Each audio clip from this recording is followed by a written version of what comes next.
Sean muy bienvenidos, es un gusto encontrarnos nuevamente en este tiempo tan precioso que tenemos, ¿sí? Queremos darle la bienvenida a usted, a su familia, ¿sí? Y ahora vamos a tener un tiempo de oración, ¿sí? A cargo de nuestro hermano Gilberto Anjolín. Buenas noches, hermanos. Es un gusto poder estar juntos, aunque a la distancia. Y en este momento quisiera invitarles, ¿sí?, a que tengamos una oración para que Dios esté bendiciendo todo este tiempo que hemos de estar compartiendo juntos. Padre nuestro que estás en los cielos, te damos gracias, Señor, por ser tan bueno para con nosotros. Damos gracias, Señor, por cuidar de nuestra familia, de nuestras vidas. Damos gracias porque a pesar de que a la distancia podemos estar en un mismo sentir junto a nuestros demás hermanos y juntos hemos de alabarte, Señor, hemos de escuchar de tu palabra se ha de predicar en esta noche, Señor, y queremos que tu bendición sea derramada en cada lugar donde es escuchada, en cada hogar, Señor, que estés bendiciendo a las familias que disponen de su tiempo para oír este mensaje precioso que tú nos has enviado al Señor Jesús, el cual puede salvar, el cual quiere salvar y el único que puede. Y queremos, Señor, que las personas sepan esto, que solamente a través del Señor Jesús podemos reconciliarnos contigo y queremos, Señor, que tu palabra, que se ha de mencionar, sea con claridad y sea de mucha bendición para todos los que la escucharen, como lo decíamos anteriormente. Y todo lo que hemos de juntos estar compartiendo en esta noche sea bendecido por ti, así como la vida de cada persona que comparte en este tiempo. Dejamos todo esto en tus manos, agradecidos por todo, en nombre del Señor Jesús. Amén. Vamos a cantar dos canciones, tres en realidad, sí, un himno más dos canciones. El himno 428, qué maravilla, perdón recibí. Luego, Padre te amo. Y después las cadenas de la muerte.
Ya hemos orado, hemos cantado al Señor, sí, ahora vamos a escuchar la palabra de Dios, el consejo que Dios tiene para nuestras vidas, que es realmente muy importante. Puede cambiar la eternidad, ¿sí?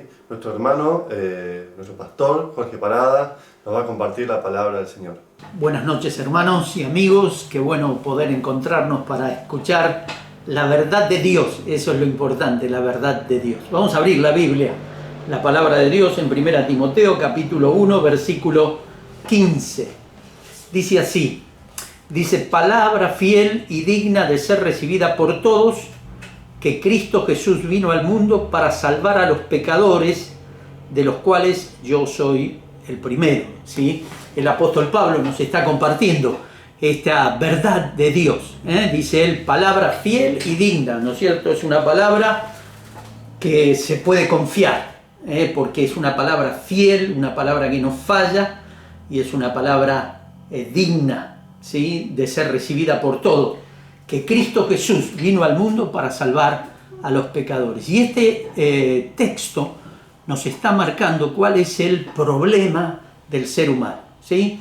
Quizás si yo pudiera hablar con usted que me está escuchando, diría, bueno, mi problema es que me faltan unos pesos para llegar a fin de mes, o mi problema es el carácter de mi esposa, ¿sí? O quizás dice, el problema es que me mudé aquí y mi vecino es una molestia. Pero Dios dice que la génesis, el principio de todos nuestros problemas, es el pecado. Por eso aquí Pablo dice, hay una solución para el pecado. Cristo Jesús vino al mundo para salvar a los pecadores. Y a eso volveremos al final de este mensaje. Y la Biblia nos muestra, no vamos a poder ver todo lo que quisiera, o lo que la Biblia dice, mejor dicho, no lo que yo quisiera, lo que la Biblia dice acerca del pecado. Pero vamos a ver rápidamente 4 consecuencias terribles que produce el pecado en la vida de los hombres. La primera la vamos a buscar en Juan capítulo 8. Buscamos rápidamente Juan capítulo 8. Ya lo encontramos y ya les leo. Juan capítulo 8 y vamos a leer versículo 33. Juan capítulo 8, versículo 33. Dice allí, le respondieron, está hablando con los judíos de su época el Señor Jesucristo, y ellos le dan una respuesta a lo que Jesús les había dicho, ¿sí? Él le había dicho, conoceréis la verdad y la verdad os hará libre, eso le había dicho en el versículo 32. Y ellos le respondieron, linaje de Abraham somos, o sea, somos descendientes de Abraham, ¿sí? Y jamás hemos sido esclavos de nadie. ¿Cómo dices tú, seréis libres? Jesús les respondió, de cierto os digo, que todo aquel que hace pecado, esclavo es del pecado, ¿sí? Lo primero que dice aquí es que el pecado nos esclaviza, ¿sí? Pero fíjese, no sé si usted alcanzó a ver. Claro, Jesús le dijo a estos hombres que iban a ser libres, y ellos dicen, bueno, nosotros somos descendientes de Abraham, nunca hemos sido esclavos. Pero Jesús no se refería a una esclavitud externa. Quizás nosotros como argentinos podríamos decir, nosotros no somos esclavos de ninguna otra nación. Somos libres de tomar nuestras decisiones. Pero aquí Jesús se está refiriendo a una esclavitud más terrible que la esclavitud externa, que ya de por sí sería terrible, ¿no? Es la esclavitud del pecado, ¿sí? Cuando nosotros pensamos en esclavitud, ¿sí? Tenemos que tener claro qué significa en la época que el Señor Jesús lo escribió. Porque por ahí uno piensa, bueno, esclavo del pecado, ¿qué significará? Mire, el esclavo tenía 2 situaciones de las cuales no podía liberarse. La primera situación es que tenía que hacer lo que el amo le decía. Y como tenía que hacer lo que el esclavo le decía, el amo le decía, no podía ser dueño de sí mismo. Si el esclavo era como un objeto en la casa, usted podía tener 2 floreros, 3 ventanas y 2 esclavos. Era un objeto más en la casa. Y el esclavo tenía que hacer lo que usted le decía. Si usted venía caminando y había un charco de barro y usted le decía al esclavo que se tenía que tirar sobre el barro para que usted pise sobre él y no enchastrarse sus pies, el esclavo lo tenía que hacer. No podía decir que no. Y esto es lo que está diciendo el Señor Jesús. Que el ser humano, por causa del pecado, es un esclavo del pecado. que él no puede liberarse del pecado y obedece lo que el pecado dice, ¿sí? Nosotros vemos gente, por ejemplo, esclavizadas en conductas terribles, gente que quizás gana buen dinero y va y gasta todo ese dinero en vicios, en alcohol, en tabaco, ¿sí? en darse comidas excesivas, porque dice, es mi plata y yo hago con ella lo que quiero, pero en realidad no puede liberarse de eso. Quizás mira a su alrededor y ve las consecuencias que esos vicios traen. Quizás peleas con su esposa, quizás peleas con su esposo, quizás la degradación de sus hijos, la malformación de sus hijos, nacimiento de hijos con problemas de salud, sexualidad imposible de controlar, y la persona quiere, quizás viendo ese desastre, quiere cambiar su vida y le es absolutamente imposible. El Señor Jesús dice, el que hace pecado es esclavo del pecado. Y nosotros vemos esto en nuestra sociedad. Quisiera seguir hablando de esto, pero no quiero ser demasiado largo. Así que lo primero que hace el pecado es darnos una esclavitud interior, destructiva de nuestra vida, sin que podamos liberarnos de ella. Pero hay una segunda esclavitud terrible que produce el pecado, y está en Hebreos. Vamos a ir a la carta a los Hebreos, rapidito, por favor. Hebreos y el capítulo 2. Hebreos, el capítulo 2, y el versículo 14 y 15 dice así: así que por cuanto los hijos participaron de carne y sangre, se refiere a los seres humanos, ¿no es cierto? Que participaron de carne y sangre quiere decir que tienen un cuerpo. Quizás me está escuchando una mamá embarazada, allí se está formando su hijo, eso quiere decir que su hijo está siendo formado en un cuerpo de carne y de sangre, y va a tener una vida, y va a desarrollar esa vida. Y dice, así que por cuanto los hijos participaron de carne y sangre, él, refiriéndose al Señor Jesús, también participó de lo mismo, o sea, se hizo carne el Señor Jesús, que es Dios sobre todas las cosas. Él vino a este mundo y se hizo carne, tomó forma de hombre, ¿sí? Para destruir. Esto lo hizo con una finalidad, se hizo hombre con una finalidad, para destruir por medio de la muerte. Él muere en la cruz y dice que al morir él fue y destruyó, ¿sí? ¿Qué es lo que destruye? Para destruir por medio de la muerte al que tenía el imperio de la muerte, al que tenía el dominio de la muerte, esto es el diablo, y librar a todos los que por el temor de la muerte estaban durante toda la vida sujetos a servidumbre, sujetos a esclavitud.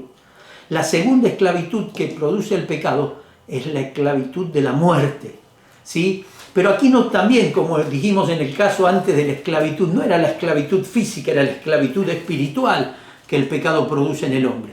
Y aquí no se refiere a la esclavitud de la muerte física, porque todos vamos a morir, yo voy a morir un día, voy a pasar a la eternidad. Se refiere a la muerte eterna. ¿Sabe qué dice? Que Romanos 6:23 dice que la paga del pecado es muerte, separación eterna de Dios. Esa es la esclavitud eterna. Satanás tiene un dominio sobre la muerte, de tal manera que si usted muere en sus pecados, por el dominio de Satanás sobre su vida, él lo va a enviar al infierno. O sea, el que lo va a enviar es Dios, ¿no es cierto?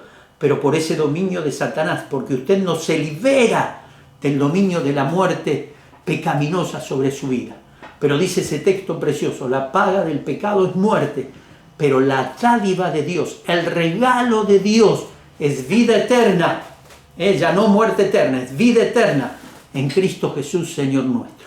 Cristo vino, tomó forma de hombre, fue a la cruz, murió en la cruz, bajó a la tumba, peleó, dice 2 Timoteo capítulo 1, sacó a la luz la vida y la inmortalidad por el Evangelio, para que todo aquel que en él cree no vaya a esa perdición eterna, no muera con ese imperativo sobre su vida de muerte eterna, sino con vida eterna, liberado de esa servidumbre de muerte para una liberación para vida eterna. Así que el pecado es el gran enemigo del hombre, esclaviza espiritualmente al hombre.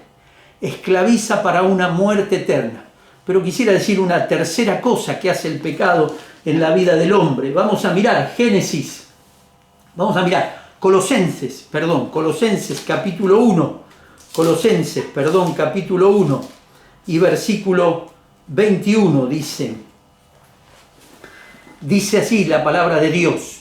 Dice: y vosotros también, que erais en otros tiempos extraños y enemigos en vuestra mente, haciendo malas obras, ahora os ha reconciliado en su cuerpo de carne por medio de la muerte, para presentaros santos y sin mancha e irreprensibles delante de Él.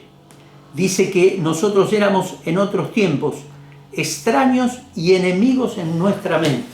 Lo tercero que hace el pecado es que nosotros seamos enemigos de Dios. Pero hace una aclaración el texto: enemigos en nuestra mente, ¿sí? Nosotros somos enemigos de Dios en nuestra mente. Quizás usted escucha esto y dice: no es verdad. Sí, será que yo no creo mucho en Dios, será que yo no voy mucho a la iglesia, pero no soy un enemigo de Dios en mi mente. Sin embargo, es así, ¿sí? Nosotros siempre elegimos lo contrario a lo que Dios elige. Eso quiere decir que somos enemigos en nuestra mente, ¿sí? Dios dice que nosotros busquemos, ¿sí?, el bien. Y bueno, nosotros muchas veces buscamos el mal. Dios dice que seamos personas que busquemos a Dios para cuidar nuestra familia. Y nosotros decimos: no, yo sé cómo voy a cuidar a nuestra familia. No necesito que nadie me diga esto. Cuando yo era joven y tenía 18 años y encontré a Cristo como mi Salvador, lo primero que yo decía es contarle esta buena noticia de que Cristo lo quería salvar a mi padre y a mi madre. Y cuando le hablé a mi papá, él me dijo: vos sos un incapaz, que necesitas que otro te diga lo que tenés que hacer. Yo no necesito que nadie me diga lo que tengo que hacer. Enemigos en nuestra mente. Dios dice que nosotros le necesitamos y la gente dice: yo no le necesito. El pecado produce ese efecto devastador, esclavitud espiritual, esclavitud que nos lleva a una muerte eterna, esclavitud que nos hace enemigos en nuestra mente.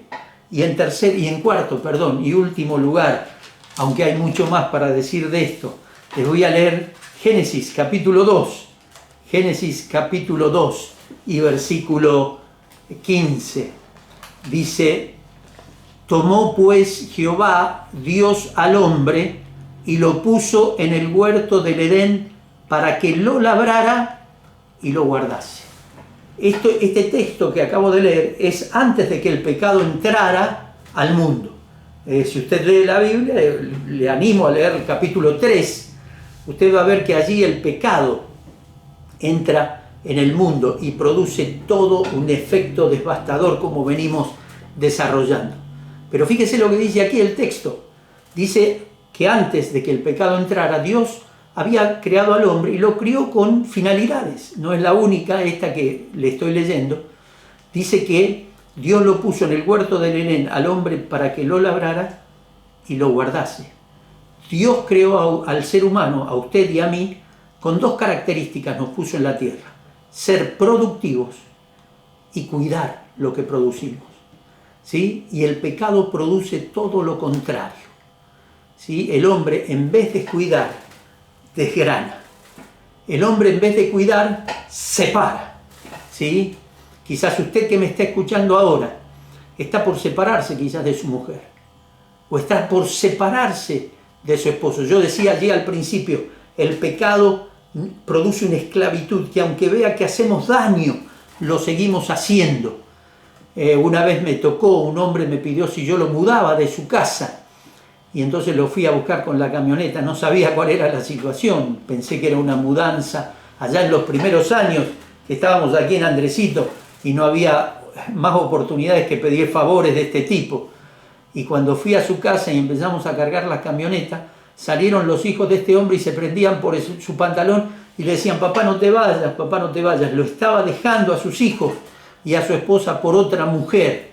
Y aunque sus hijos le pedían por favor que no los dejara, ¿sí? Aunque este hombre quizás veía el pecado ha producido eso. En vez de cuidar lo que uno ha producido, en vez de cuidar la familia, el ser humano destruye la familia porque el pecado tiene este poder devastador sobre su vida.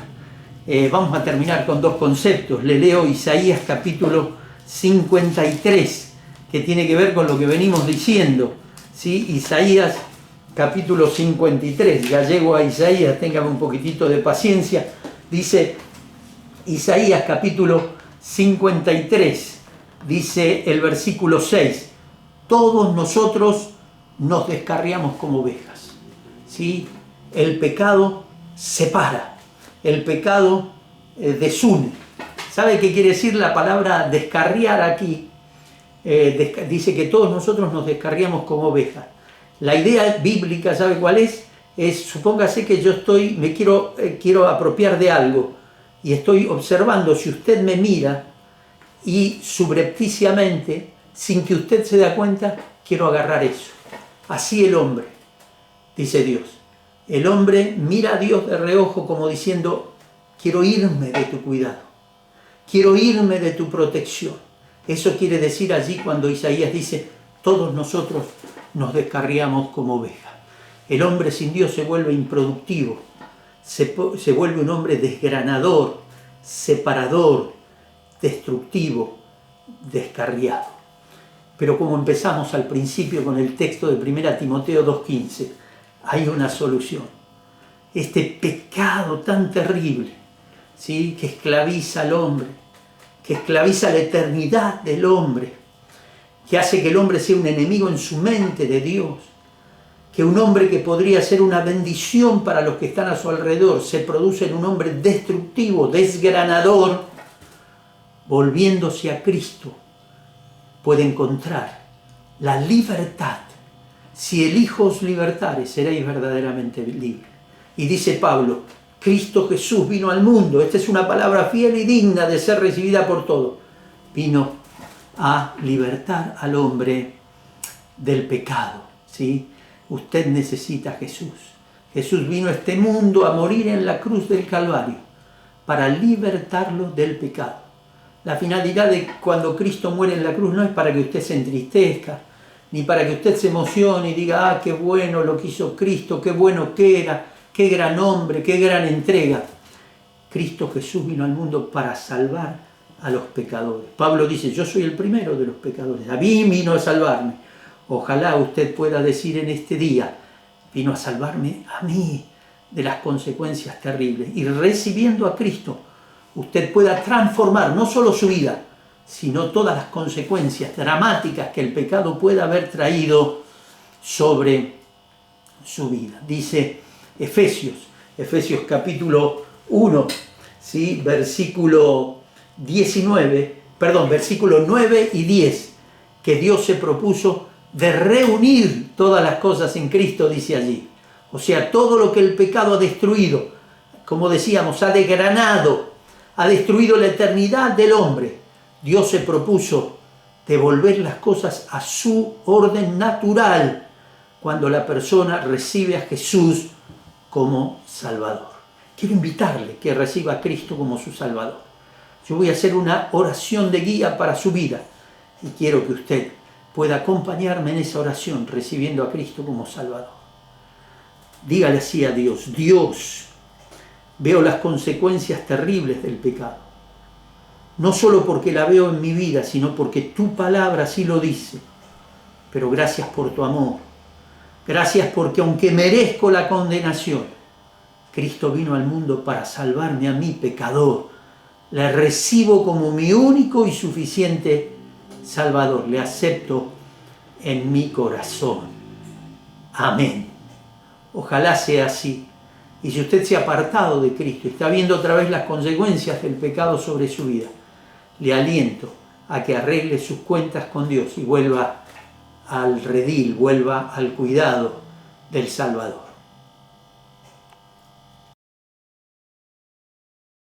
Luego de escuchar la preciosa palabra del Señor, vamos a tener una oración de cierre a cargo de nuestro hermano Héctor Chimileuski. Vamos a tener una palabra de oración para terminar este momento donde hemos escuchado la palabra de Dios. Y les invito a orar. Querido Padre Celestial, gracias una vez más por haber escuchado tu palabra, Señor, haber cantado y alabado tu nombre. Gracias porque podemos contar, Señor, con estos momentos de reflexión, Señor, donde nos acerca más y más a ti. Gracias por todo lo que hemos escuchado y cantado, Padre. Y gracias por cada uno de los hermanos que comparten tu palabra y comparten también la música y los cantos, Señor. Dejamos en tus manos lo que queda de este momento y queremos que también nos acompañes a cada uno en los hogares donde nos encontramos, Señor. En nombre de Cristo Jesús. Amén. Atención familias, 9, 10 y 11 de octubre desde las 20 horas, 38ª campaña de la familia. Cristo, esperanza y paz en un mundo inestable. La misma se emitirá mediante YouTube, Facebook, Instagram, Radio FM 89.9 y Canal 2 de Comandante Andresito. Habrán participaciones musicales de Grupo de la Iglesia Cristiana Evangélica, Conjunto Gesed, Grupo Folclórico Encuentro, Carlos y Damaris Moyano. Los mensajes de la Palabra de Dios estarán a cargo de el Pastor Guillermo Piovano, Pastor Oscar Naranjo, Pastor Javier Abdala. Organiza Iglesia Cristiana Evangélica de Comandante Andresito. Están todos invitados.